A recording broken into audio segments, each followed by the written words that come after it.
నాకు పురుగు పోలేదు మళ్ళీ ఏదైనా టెక్నికల్ ఇవ్వండి అని అంటే, వారు కూడా తెలిసి తెలియక మీకు ఏం చేస్తారు అని అంటే, ఇదే మెయిన్ గ్రూప్‌కి చెందిన మళ్ళీ ఇందులో ఎన్నో రకాల టెక్నికల్స్ ఉన్నాయన్నాం కదా!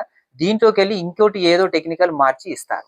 లేదా మీకు అవగాహన లేకపోయినా కూడా సేమ్ ఇదే జరుగుతుంది. మళ్ళీ మీరేం చేస్తారు, ముందు ప్రొఫెనోఫాస్ కొడతారు. తర్వాత వెళ్ళినప్పుడు మీకేం చేస్తాడు, క్లోరిఫైరిఫాస్ అన్నా లేదంటే ఎసిపేట్ ఆర్తియాన్ అన్నా గావచ్చు, ఎథియాన్ అన్నా గావచ్చు, లేదా డైమెథియోట్ రోగార్ అన్నా గావచ్చు. ఇట్లా ఇదే గ్రూప్‌కు చెందిన మళ్ళీ ఏదో టెక్నికల్ మార్చిస్తాడు. కాబట్టి అలాంటప్పుడు ఏం చేస్తారు, మీరు మళ్ళీ ఆ పురుగు మందును తెచ్చి స్ప్రే చేయడం ద్వారా మీకు అది కంప్లీట్‌గా పనిచేయడం జరగగలదు. మరి అలా పని చేయకపోవడం వల్ల మనకేం నష్టం అవుతుంది అనంటే, ఆ పురుగు మందు మీద పెట్టిన డబ్బు నష్టమవుతుంది.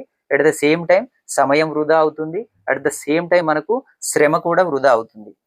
అంతకన్నా ముఖ్యంగా మనకేం జరుగుతుంది అనంటే, పురుగు అనేది దాని యొక్క రెసిస్టెన్స్‌ని అంటే, ఆ మందులకు తట్టుకునే గుణాన్ని, దాని యొక్క రోగనిరోధక శక్తిని అనేది అభివృద్ధి చేసుకొని, ఆ పురుగు మందు పనిచేయకపోవడం వల్ల, ఆ గ్యాప్ ఏదైతే ఉందో, ఆ గ్యాప్‌లో అనేది మనకు ఈ పురుగు తీవ్రంగా మన యొక్క పంటను నష్టపరచడం జరుగుతుంది. తద్వారా చాలా దిగుబడులు తగ్గిపోయి, చాలా నష్టం, పంట నష్టం అనేది రావడం జరుగుతుంది. ఇప్పుడు థర్డ్ గ్రూప్‌లో మనము ఎక్కువగా ఏ పురుగు మందులను వాడుతున్నాము అనేది మనకు క్లియర్‌గా అర్థమవుతుంది చూడండి. థర్డ్ గ్రూప్‌లో ఉండే టెక్నికల్స్ వచ్చేసి